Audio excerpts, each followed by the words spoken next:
ওই পুলিশের সাবেক আইজি ওই 3 ইঞ্চি হারুন।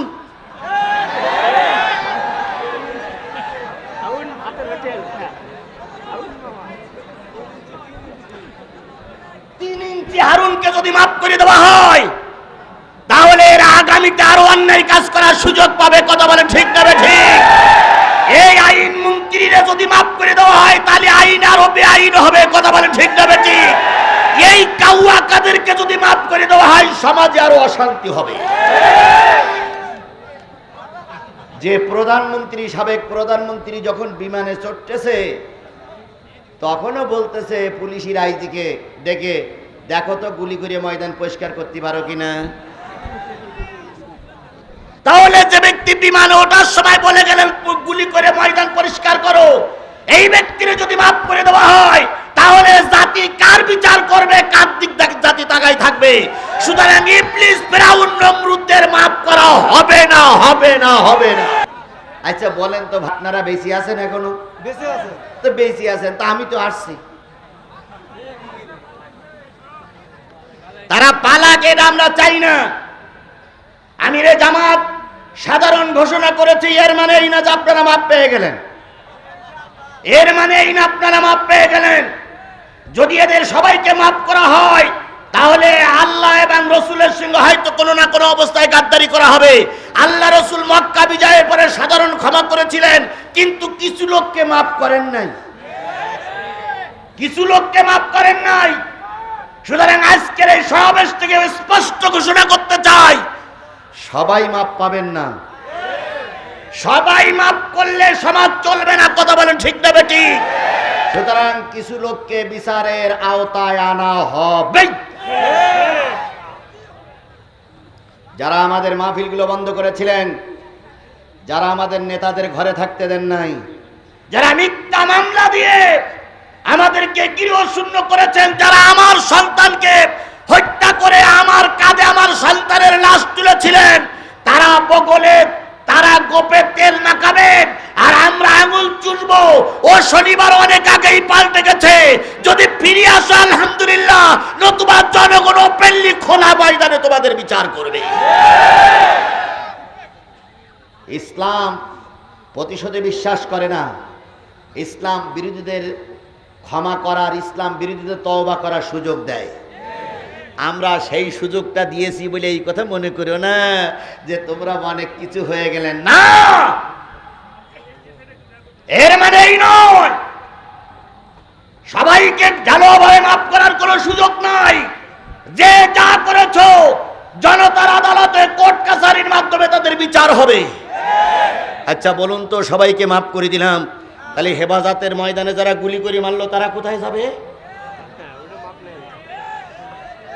এরপরে এই বিগত 5ই আগস্টের আগে যারা গুলি করে সাধারণ জনতা ছাত্ররে প্রায় 1000 মানুষকে মেরে দিলেন, তাদেরকে যদি মাফ করি তাহলে ওই লোকগুলো, তাদের যারা মারা গেছে তারা নিশ্চয়ই তার পরিবার এবং তারা কষ্ট পাবে। কথা বলেন ঠিক না ঠিক? সুতরাং মাপ পাবে তারাই যারা সমাজে কোনো অন্যায় কাজ করেনি, সাধারণ কর্মী ছিল, তারাই মাপ পাবে। ওই পুলিশের সাবেক আইজি ওই 3 ইঞ্চি হারুন,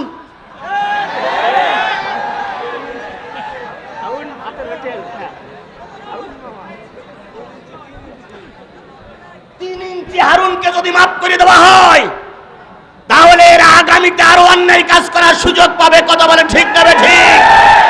এই আইন মন্ত্রীরা যদি মাফ করে দেওয়া হয় তাহলে আইন আরো বেআইন হবে। কথা বলেন ঠিক না ঠিক?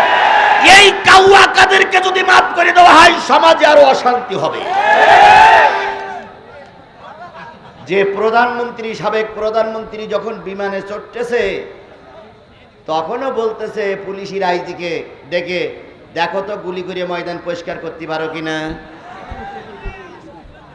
তাহলে যে ব্যক্তি বিমানে ওঠার সময় বলে গেলেন গুলি করে ময়দান পরিষ্কার করো, এই ব্যক্তির যদি মাফ করে দেওয়া হয় তাহলে জাতি কার বিচার করবে, কার দিক জাতি তাকায় থাকবে।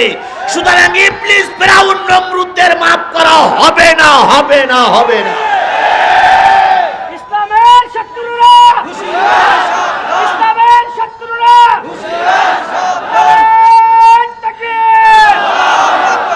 আমার বন্ধুগণ, তাই আমি বলতে চাইছিলাম, যাদের দিলে কোরআন নাই তারা যাবে কোথায়? আইউনুল্লাহ ইবসিরুনা বিহা, তাদের চোখ আছে, তারা চোখ দিয়ে দেখে না। কি দেখে না? শুধু কোরআন দেখে না, না কোরআনওয়ালাদেরও দেখে না। আযানুল্লাহ ইয়াসমাউনা বিহা, তাদের কান আছে কিন্তু তারা কি করে না? শোনে না। কি শোনে না? এখানে যে কজন লোক, যত হাজার লোক উপস্থিত আছেন, কার কান নেই একটু হাত তোলেন। এই যে কজন লোক উঠতেছে, একা কান নেই, এর কা চোখও নেই, এদের দেলও নেই। তাহলে আল্লাহ রাব্বুল আলামিন বললেন, যাদের দিলে কোরআন ভালো লাগে না তারা যাবে কোথায়? যাদের কানে কোরআন ভালো লাগে না তারা যাবে কোথায়? যাদের চোখে কোরআন ভালো লাগে না তারা যাবে কোথায়? উলাইকা কালানাম, তারা হলো চতুষ্পদ জন্তুর মতো। সুতরাং আমাদের দিল আছে, কান আছে, চোখ আছে, বিবেক আছে, আইডিয়া আছে, তাহলে আমরা কোরআন থেকে দূরে সরে যদি যান তাহলে আপনি চার পেয়ে জন্তুর মতন হয়ে গেলেন। তাহলে এবার আমার মূল আলোচনায় যাচ্ছে। আমি সূরা হাদীদ থেকে 2টা আয়াত তেলাওয়াত করেছি, ওর উপরে ভিত্তি করে কথা হবে। এখন কটা বাজে? কটা বেজে? 11টা যদি বেজে থাকে, আর আধা ঘন্টার সময় যদি আমি কথা বলি, আধা ঘন্টার সময় পেশাব লাগুক, পায়খানা লাগুক, ময়দান কাদা হোক, যা হোক, মুসিবত আসুক, ময়দান ছেড়ে যাওয়া যাবে না। কারা কারা রাজি আছেন 2 হাত উঁচু করে আল্লাহরে দেখান। যারা থাকবেন না তারা হাত উঠাবেন না। আমার কথা শেষ পর্যন্ত যারা থাকবেন না তারা হাত উঠাবেন না, উঠালে কিন্তু মুনাফিক হবেন। হাত নামান। তাহলে আমরা হাত উঠালাম যে শেষ মোনাজাত পর্যন্ত থাকবো। রাজি তো? রাজি তো? যদি মনে করেন যে হুজুর হাত উঠাইছি তারপরে থাকতে পারবো না, তাহলে এখনই যান, ভিডিও সব আপনার দেখুক যে কোন মুনাফিকটা উঠতেছে। যান। যদি না যান, আমার মোনাজাতের শেষ পর্যন্ত থাকা লাগবে। রাজি আছেন? বন্ধুরে, অনেক দিন পরে সময় পেয়েছি, অনেক কথা হবে ইনশাআল্লাহ, অনেক খেলা তো হবেই, খেলা হবেই। কোন খেলা থেকে জিহাদি পিছনে পিস্টান মারেনি। সেদিন বাতিলদের মোকাবেলা করে জিহাদি ময়দানে খেলেছে। কথা বলে ঠিক না ঠিক? আর এখন সবটা আমাদের লোক, সুতরাং খেলা তো আরো মজবুত হবে। তাহলে আমাদেরকে একসঙ্গে চলতে হবে। কথা বলেন ঠিক না ঠিক? তার আগে আমি আপনাদের কাছে 2 মিনিট সময় নেব, যেটা সব সময় নিয়ে থাকি। সেটা হলো, এই যে বিশাল মাহফিল করতে যেয়ে মাত্র 10,000 টাকা খরচ হয়েছে। এই মাহফিলটা করতে যেয়ে মাত্র 10,000 টাকা খরচ হয়েছে। কথা কি ঠিক? কথা কি ঠিক? কত খরচ হতে পারে? 1,02,000 মতন খরচ হওয়াটাই স্বাভাবিক। কি কথা বলেন ঠিক না ঠিক? তার ভিতর থেকে আলমগীর ভাই সামনে নির্বাচন করবে, উনি দেশে 1 লাখ, আর আমাদের শাহাদাতুজ্জামান ভাই দেশে 1 লাখ দেয়নি। আচ্ছা বলেন, ওনারা দেবে কোথার থেকে? ওনাদেরই পেট চলে না। আমাদের যত এমপি মন্ত্রী আছে, কারোর বাড়ি 3-4 তলা হয় না। কথা বলেন ঠিক না ঠিক? কিন্তু ওনারা যারা ক্ষমতায় ছিল, 15 বছরের ভিতরে 20,000 কোটি টাকা, 20 কোটি টাকা, 20,000 কোটি টাকার মালিক হয়ে গেছে। সব টাকা ফেরেশতা জিবরাইল দিয়ে গেছে। আমেরিকার বাড়ি 36টা বাড়ি, লন্ডনে বাড়ি, ঢাকায় বাড়ি, খুলনায় বাড়ি, বিভিন্ন জায়গায় বাড়ি। কিন্তু আমাদের এমপি মন্ত্রীরা যারা ছিল, বিশেষ করে বাংলাদেশ জামাত ইসলামের এমপি মন্ত্রী যারা ছিল, আগে ছিল পাকা ঘর, এখন হয়েছে কাঁচা ঘর। কারণ এরা পরের হক নষ্ট করতে পারে না। কথা বলেন ঠিক না ঠিক? জনগণের 2 টাকা আসতে পকেট দেখতে আর 1 টাকা দিয়ে 3 টাকা খরচ করে, আর ওনাদের জনগণের 2 টাকা পাইলে 8 আনা খরচ করে আর 1.5 টাকা পকেটে ঢুকায়। কথা বলেন ঠিক না ঠিক? সুতরাং ওনারা মাহফিলে 2 লাখ 1 লাখ টাকা দিতে পারে, কিন্তু আমাদের নেতাদের কাছে চাইলে ওই রকম দাবি করলে কখনো হয় না। কথা বলেন। সুতরাং ওনারা দিতে পারেন নাই। ওনারা আমাদের জন্য সবচেয়ে বড় সম্পদ নিয়ে আছে, সেটা হচ্ছে দোয়া। ওনারা মুরব্বী, ওনারা আমাদের জন্য দোয়া করতেছেন। দোয়া করুক আল্লাহ পাক, ওনাদের দোয়া কবুল হয়েছে, কবুল হোক। কথা বলেন ঠিক না ঠিক? তাহলে এই বিশাল মাহফিলে 2 লাখ টাকার ভিতরে এখনো ওনারা ম্যানেজ করতে পারেন। আমার কাছে বারবার বলতেছে, হুজুর একটু কালেকশন দিকে যান, যাতে করে আমাদের খরচের টাকাটা ওঠে। আচ্ছা বলুন, আমরা যদি এখানে 50,000 লোক এসে থাকি, তাহলে 50,000 লোক যদি 10 টাকা দেয়, তাহলে কয় লাখ হবে? 5 লাখ। এইবার কিছু কিছু কৃপণ লোক চিন্তা করতে, ওরে বাপ রে বাপ, 5 লাখ টাকা পাবে, তাহলে তোরা বিরাট বড় লোক হয়ে যাবো, সে 5 টাকা দে। এরকম কিরিবল লোক কারা কারা আছেন হাত তোলেন তো। আচ্ছা 10টা টাকা 20টা টাকা 20 টাকা কার পকেটে নেই সেইটা তো হাত তোলেন তো। আমার কাছে 20 টাকা নেই ভাই, ফেরেশতার হলো কাঁধে বসে আছে, মাটির পরে বসে আছেন, 20 টাকা নাই? 20 টাকা 10 টাকা 50 100 200 টাকা, 10 টাকার নিচে নেই, 10 টাকার উপরে আছে, অথবা পকেটে টাকা আছে। যাদের যাদের পকেটে টাকা আছে তারা একটু হাত তোলেন তো, যাদের পকেটে টাকা আছে। যদি পকেটে টাকা থাকার পরও হাত না তোলেন তাহলে কিয়ামতের দিন বলে খবর আছে ভাই। আচ্ছা এই হাতগুলো সব পকেটে ঢুকাবেন, সবাই সবাই পকেটে ঢুকাবেন। আমিও ঢুকাচ্ছি, আমি আগে ঢুকাই, তারপর আপনাদের কাছে চাই। সবাই পকেটে হাত দেন, সবাই পকেটে হাত দেন, হাত দিয়ে বের করেন, সবাই বের করেন, সবাই বের করেন, সবাই বের করেন। আয় ছেলে, আয় ছেলে, প্যাকেট, এই প্যাকেট দাঁড়াও, প্যাকেট হুজুর অন্যের পকেটে যান হাত দেন আবার। প্যাকেট দাঁড়াও, প্যাকেট এখন কেউ প্যাকেট নেবে না, দাঁড়াও সবাই দাঁড়াও। আচ্ছা এই এই উপরে যারা বসে আছে, উপরে যারা বসে আছে এদের সম্মান বেশি না কম? এই জন্য তো উপরে বইছে নাকি? আপনারা যদি 100 টাকা দেন তাহলে এনারা কয়শো টাকা দেবে? 1000। লিল্লাহে তাকবীর। এগুলো সব সরান্ত, মঞ্চের থেকে সরান্ত। বন্ধুগণ, আমি আপনাদের সামনে তেলাওয়াত করেছি, ভালো করে খেয়াল করেন। 27 নম্বর পারার 57 নম্বর সূরা। কয় নম্বর পারা? এই মুসলমান সবাই আমাদের খেয়াল করেন, আমাদের মতো অজ্জাহান এবার সবাই বলুন কত নম্বর পারা? 27 নম্বর পারার কত নম্বর সূরা?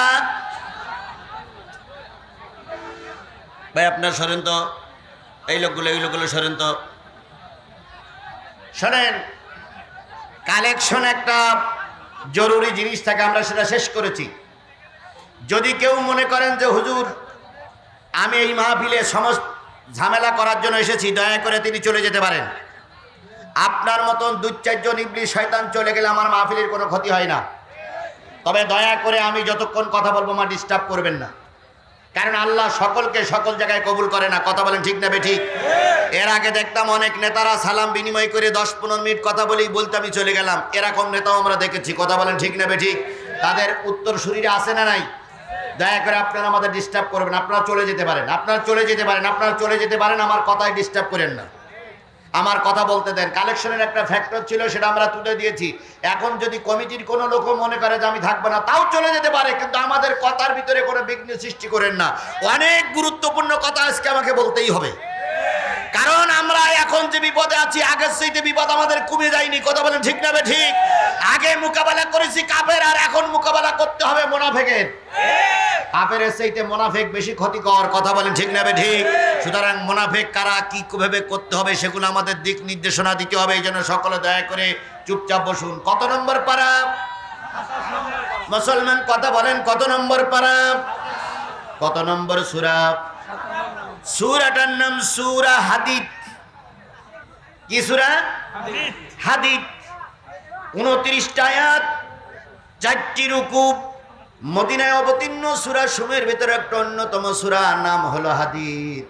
হাদীদ শব্দের অর্থ হচ্ছে লোহা। হাদীদ শব্দের অর্থ কি? লোহা। লোহা এই সমাজের প্রয়োজন আছে না নাই? লোহা দারুণ প্রয়োজন, ইস্পাত দারুণ প্রয়োজন। আল্লাহ পাক 1450 বছর আগে বলে দিলেন লোহা একটা ধাতু, সেটা মানুষের কল্যাণের জন্য আসবে। এই জন্য লোহার নামে একটা সূরা নাজিল করলেন। এই সূরার শুরুতে হলো সাব্বাহা লিল্লাহি মা ফিস সামাওয়াতি ওয়া মা ফিল আরদ। 5টা সূরার প্রথমে সাব্বাহ ইউসাব্বিহু দিয়ে আল্লাহ পাক তার প্রশংসা করার কথা বুঝিয়েছেন। আমলের দিক দিয়ে জানা যায় আল্লাহ নবী প্রতি রাত্রিতে এই 5টা সূরা না পড়ে ঘুম পড়তেন না। সাব্বাহা লিল্লাহি মা ফিস সামাওয়াতি ওয়াল আরদ। আরেক জায়গা আছে সাব্বাহা লিল্লাহি মা ফিস সামাওয়াতি ওয়া মা ফিল আরদ, ইউসাব্বিহু লিল্লাহি মা ফিস সামাওয়াতি ওয়াল আরদ। এরকম ইউসাব্বিহু, সাব্বাহা 5টা জায়গা আছে। এটা হলো আমলের ব্যাপার। এই সূরা হাদীদের 29টা আয়াতের ভিতরে আমি আপনাদের সামনে 29টা আয়াতের ভিতর থেকে আমি আপনাদের সামনে আয়াত পড়েছি 2টা। কয়টা? একটা হলো 28, আরেকটা হলো 29। দুইটা আয়াত পড়েছি, প্রথম আয়াতে চলে যাচ্ছি, ভালো করে খেয়াল করেন। আল্লাহ বলতেছেন, ইয়া আইয়ুহাল্লাযীনা আমানুত্তাকুল্লাহ ওয়া আমিনু বিরাসূলিহি ইউতিকুম কিফলাইনি মির রাহমাতিহি। আল্লাহ রাব্বুল আলামিন বলেন, হে ঈমানদারেরা শোনো, কাকে ভয় করবা? আরো জোরে বলেন, কাকে ভয় করবা? সরকারকে ভয় করার দরকার নেই, ভারতের ভয় করার দরকার নেই, আমেরিকার ভয় করার দরকার নেই। আল্লাহরে ভয় করো, আল্লাহ বিজয় দান করবে। ওয়ালা তাহিনু ওয়ালা তাহজানু ওয়া আনতুমুল আলাউনা ইন কুনতুম মুমিনিন। তোমাদের কোনো ভয় নাই, তোমাদের কোনো চিন্তা নাই, আমি আল্লাহ পাক তোমাদের বিজয় দেব যদি তোমরা মুমিন হতে পারো। তাহলে সর্বক্ষেত্রে ভয় পাবো কার? আরো জোরে বলেন, ভয় পাবো কার? যদি আল্লাহর ভয় আমার দিলে না থাকে, মানুষের ভয় দিয়ে কোনো উপকারও হবে না, ক্ষতিও হবে না। এই জন্য সর্বক্ষেত্রে ভয় পাবেন কার? আমরা কি আল্লাহরে ভয় পাই? পাই। যদি আল্লাহরে ভয় পেতাম, তাহলে একজন লোক 170টা ভোট দিতে পারতাম না। আমরা যদি আল্লাহরে ভয় পেতাম, তাহলে সুদ ঘুষ খাইতে পারতাম না। আমরা যদি আল্লাহরে ভয় পাইতাম, একজনের নামে মিথ্যা মামলা দিয়ে তার ঘরে ছাড়া করতে পারতাম না। কি কায়দায় শোনা যেত, আমাদের নেত্রী 5 ওয়াক্ত নামাজ পড়ে, প্রতিদিন সকালবেলা কোরআন তেলাওয়াত করে উনি কাজ শুরু করে। আমাদের নেত্রী তাহাজ্জুদের নামাজ পড়ে, সকালবেলা উঠে কি খোঁজে? জায়নামাজ খোঁজে। ছাত্র এবং জনতার আন্দোলনে যখন তার গণভবন দখল করা হইল, আল্লাহর কি খেলা, জায়নামাজ খুঁজে পাওয়া গেল না। জনগণ চিন্তা করি, সে জায়নামাজ গেল কই, হই হই রই রই জায়নামাজ গেল কই। এখন কেউ কেউ বলতেছে প্রধানমন্ত্রী, সাবেক প্রধানমন্ত্রী এমন আল্লাহওয়ালা, যাবার সময় জায়নামাজটাও বগল ডাকাই করে নিয়েই চলে গেছে। এই জন্য সব খুঁজে পাওয়া গেছে, রাজহাঁস খুঁজে পাওয়া গেছে, মুরগি খুঁজে পাওয়া গেছে, গণকবর খুঁজে পাওয়া গেছে, বিরিয়ানি রান্না পাওয়া গেছে, কিন্তু জায়নামাজ, কোরআন শরীফও পাওয়া যায় নাই। তবে একটা জিনিস পাওয়া গেছে, দুটো জিনিস পাওয়া গেছে। তার ভিতরে একটা হলো মদের বোতল, আর একটা জিনিস পাওয়া গেছে, ওটার নাম আমি বলতে পারবো না।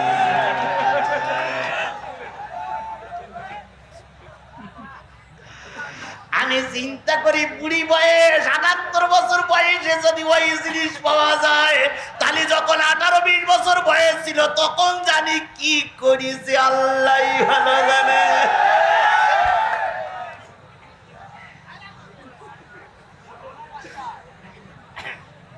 আর এই কথাগুলো বললে জিহাদির দোষের কুল নাই। যতই যাই কিছু করো, কথা আমরা বলবই বলবো। আমার ভাইরা, তাহলে সকল ক্ষেত্রে ভয় পাবো কার? আরো জোরে বলেন, ভয় পাবো কার? আল্লাহর ভয় যদি আমাদের ভিতরে থাকতো, তাহলে মরা মানুষ ভোট দিতে পারত না। জীবিত মানুষ ভোট দিতে পারেনি, কবরের থেকে মরা মানুষ ভোট দিয়ে চলে গেছে।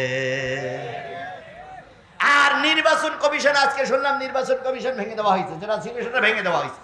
এনারা প্রায় এসে বলতো, এবারের মতন সুষ্ঠু নির্বাচন আর কোনো নির্বাচন হয়নি, এবারের নির্বাচন হয়েছে স্মরণকালের স্মরণীয় নির্বাচন। এদের কথা শুনিয়ে কুকুরও ফ্যাক করে হেসে উঠত।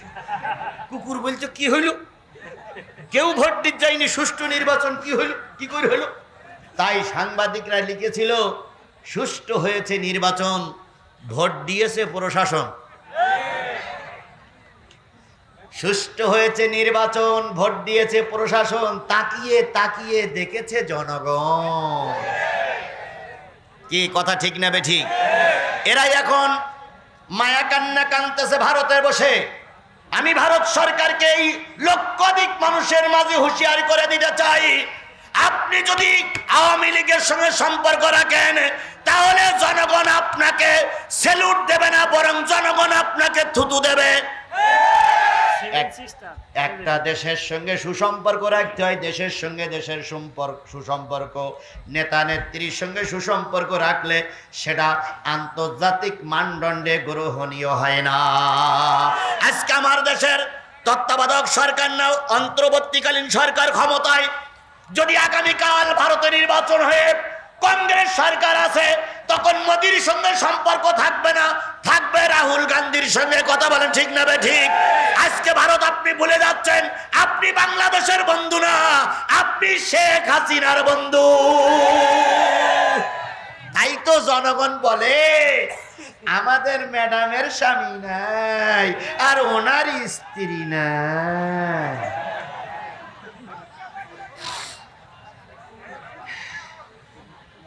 চলবে চলবে চলবে, বাস।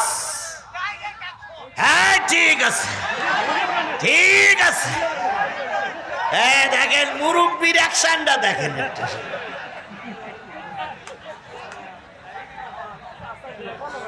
এ মুরব্বী প্রায় জায়গায় থাকে, আল্লাহ ওনারে কবুল করুক, সকলে বলুন আমিন। আমি বলতেছিলাম তাকে, তাহলে কার ভয় পারবেন? আরো জোরে বলেন, কার ভয় পাবেন? এবং রাসূলের আনুগত্য করে চলবেন। চললে কি হবে? ইউতিকুম কিফলাইনি মির রাহমাতিহি, যত রহমতের আশা তোমরা করতেছিলে তার চাইতে ডবল রহমত আল্লাহ তোমাদের দিয়ে দেবে। আমরা বাংলাদেশ জামাত ইসলামের মুরব্বী বুড়োরা যারা আছি, অনেক মিছিল করেছি, শুধু লাশ দিতে হয়েছে, পরিবর্তন আনতে পারিনি। কি কথা কি বাড়াই বললাম না? ঠিক বললাম? আমরা ময়দানে কম আন্দোলন করিনি, কথা বলেন ঠিক না বেশি? কম রক্ত দেয়নি, কম জেল খাটিনি, কিন্তু সমাজের পরিবর্তন আনতে পারিনি। বিএনপি কম রক্ত দেয়নি, কম জেল খাটিনি, কিন্তু সমাজের পরিবর্তন আনতে পারিনি। হঠাৎ করে কোথার থেকে আসলো একদল ছাত্র, পরে যাচ্ছে, আমি যাচ্ছি, আস্তে আস্তে যাচ্ছি। কোথার থেকে আসলো একদল ছাত্র, আর ওই ছাত্রের সঙ্গে যোগ দিল রিক্সাওয়ালা, কুলি মজুর, ভ্যানওয়ালা, ছোট্ট ছোট্ট বাচ্চারা যোগ দিল। আর যোগ দিল মাত্র একটা কথাই, যে রাজাকারের স্লোগান দিয়ে আব্দুল কাদের মোল্লারে ফাঁসি দেওয়া হলো, যেই রাজাকারের স্লোগান দিয়ে মতিউর রহমান নিজামীরে মারা হলো, যেই স্লোগান দিয়ে কি বলে সাবেক আমির সেক্রেটারি জেনারেল আলী হাসান মোহাম্মদ মুজাহিদকে ফাঁসিতে ঝুলানো হলো, একই ট্যাগ দিয়ে একই কথায় এই সরকারের পতন হলো। একই কথা। ওরা হ্যাঁ ঠিক ঠিক, আমার বলতে দাও, আমার বলতে যেতে দাও, অনেক দূর যেতে হবে আমাকে। ওরা স্লোগান দিয়েছিল, কতে কাদের মোল্লা তুই রাজাকার, তুই রাজাকার, মতে মতিউর রহমান নিজামী তুই রাজাকার, তুই রাজাকার, দন্ত সাহিত্যে সাইদি তুই রাজাকার, তুই রাজাকার। কথা বলেন ঠিক না বে ঠিক? যেই শাহবাগে গণজাগরণ মঞ্চ তৈরি করে তুই রাজাকার, তুই রাজাকার, সেই একই রাজাকারের স্লোগান দিয়ে দেশ স্বাধীন হয়েছে। সুবহানাল্লাহ, সুবহানাল্লাহ, সুবহানাল্লাহ।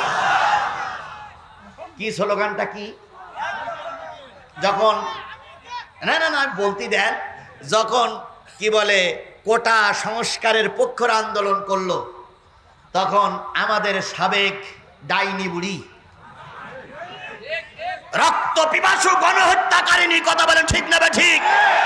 যদি আজকে হিটলার বেঁচে থাকতো, তাহলে হিটলারের মুখে থুতু মারতো আর বলতো আমার চাইতে বড় হিটলার তুই।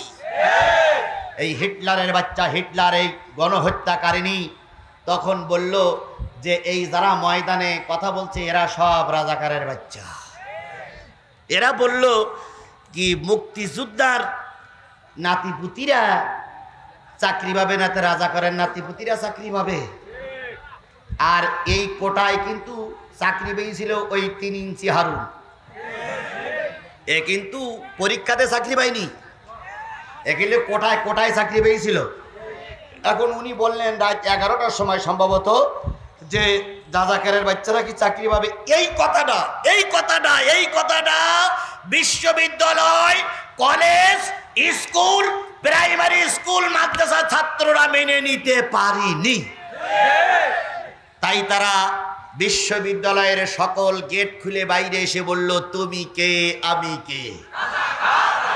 তুমি কে আমি কে? কে বলেছে কে বলেছে? আবার বলেন, তুমি কে আমি কে? কে বলেছে কে বলেছে? এই যে স্লোগান শুরু হলো, পেতনির বাচ্চা পেতনি ডাইনি বুড়ি এবার আরো উগ্র হতে শুরু করলো। কথা বলেন ঠিক না ঠিক? আমরা দুইটা গুলি খেয়ে কেউ বা লাশ পড়েছে, কেউ বা পালাইছি, বিএনপি পালাইছে, জামাত ইসলাম পালাইছে, শিবিরাওয়ালারা ময়দানে থেকেছে, তারপরে অনেক সময় ময়দান ছেড়ে দিতে বাধ্য হয়েছে। কত মামলা খাওয়া যায়। বিএনপির ছাত্র দলের লিডারেরা নেতারা ময়দানে ছিল, গুলির মুখে অনেক সময় পিস্টান মারতে বাধ্য হয়েছে। কিন্তু এই যে যুবক কিশোর ছোট ছোট বাচ্চারা মা বোনেরা রাস্তায় নামলো, যত লাশ পড়েছে ততই তাদের আন্দোলনের বেগ চেগেছে। লাশকে আর একজনের কাঁধে তুলে দিয়ে সে সামনে অগ্রসর হয়েছে, বুঝাইতে চেয়েছে লাশ পড়বে পড়ুক, তবু ডাইনি বুড়ি তোমার আর ক্ষমা না। কোথার থেকে নাজিল হলো আবু সাইদ? আচ্ছা বলুন তো, আবু সাইদ মরার আগে কয়টা লোক চিনতেন? আবু সাইদ মরার আগে কয়টা লোক চিনতেন?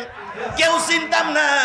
আবু সাইদের মা বাপকে আল্লাহ পাক রহমত করুক, আবু সাইদকে আল্লাহ পাক জান্নাতের মেহমান বানিয়ে দেখ।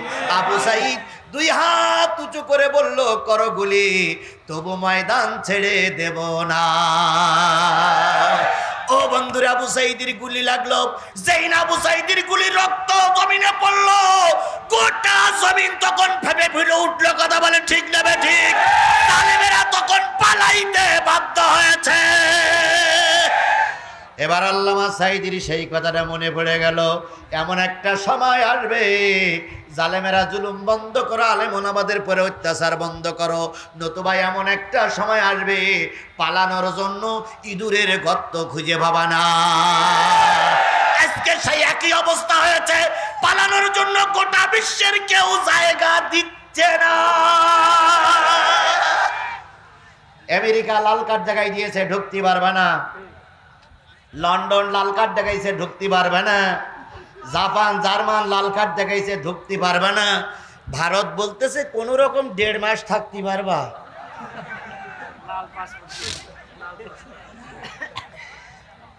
কোথায় গেল সেই অহংকার? আমরা পালাই না, কোথায় গেল সেই অহংকার? আমরা আমাদের নিজেদের নেতার রক্ত মাখা লাশ কবরে রেখেছি। আল্লামা সাইদির জানাজায় আমি সবার আগে থেকে জানাজা পড়েছি, কান্নায় দুই চোখের পানিতে বুক ভাসিয়েছি, তবু আমরা ময়দান ছেড়ে দেইনি। আর তোমরা এত ক্ষমতার বাহাদুরিতে পালাই গিলে কেন ম্যাডাম? আমি অনেক অজে বলেছি, এমন সময় আসবে পায়জামার গিরে দড়ি দেবার সময় বাবা না। আমার সে ওয়াজটা মনে হয় রেকর্ড এখনো আপনাদের কাছে বাজে।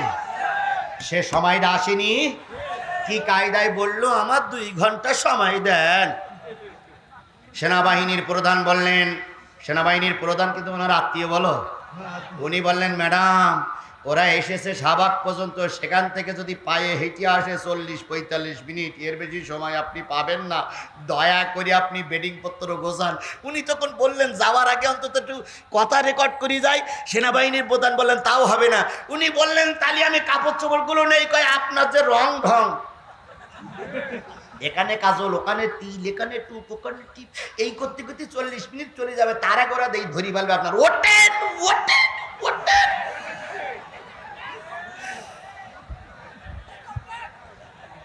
পালানের জায়গা পাবা না, ইঁদুরের গর্ত পর্যন্ত পাবা না। আল্লামা সাইদির সেই কথাটা 1450 বছর আগে নয়, হয়তো কিছু বছর আগে আল্লামা সাইদি বলে গেছিলেন, সেই কথাটা এখন হাড়ে হাড়ে কাজে লেগেছে।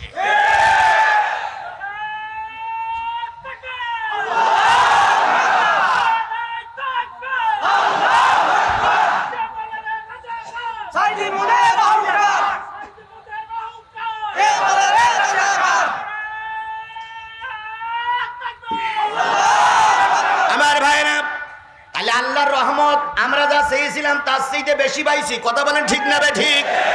আমরা চেয়েছিলাম শেখ হাসিনা সুষ্ঠু একটা নির্বাচন দেখ, তাই চেয়েছিলাম না? কেয়ারটেকারের সরকারের মাধ্যমে সে থাক, কিন্তু কেয়ারটেকার সরকারের মাধ্যমে সেটা কি দেখ, সুষ্ঠু নির্বাচন দেখ এবং সব দল অংশগ্রহণ করি, এইটা চাইছিলাম না? কিন্তু পালাই যাবে এটা তো আমরা চাই না। কিন্তু আল্লাহ দেখেন রহমত করতে করতে কতদূর রহমত করে দিলেন। আল্লাহ বলল তোমরা চাইছিলে সুষ্ঠু নির্বাচন, আর আমি চেয়েছি এর দল এবং এরা এদেশে আর রাজনীতি করতে পারবে না। এই জন্য এরা রাতের অন্ধকারে নয়, প্রকাশ্য দিবা লাগে টোপলা টুপলি বেঁধে নিয়ে চলে গেছে। যখন যায় তখন বড় বোন ছোট বোনটার গলা জড়াই ধরে কাঁদতেছে, রেহানা তাড়াতাড়ি গোসা রে বোন, এরা আমাদের আর মেনে নেবে না। শেখ রেহানা বলল, আফা তোরে না অনেক আগে সাবধান করেছিলাম, কয় ফতোয়া ফারাজ পরে দিস, আগে বিমানে ওঠ। কোথায় আছো? আজকে শিক্ষা নাও। আল্লাহ কখনো অহংকারীদের সহ্য করে না। কথা বলেন ঠিক না বেঠিক? আল্লাহ নিজেই বলেছে অহংকার আমার গায়ের চাদর, যে আমার চাদর ধরে টানাটানি করবে আজ হোক কাল হোক পৃথিবীতে তাকে লাঞ্ছিত হতেই হবে, হতেই হবে, হতেই হবে। প্রায় ওই তথ্যমন্ত্রী কি নাম,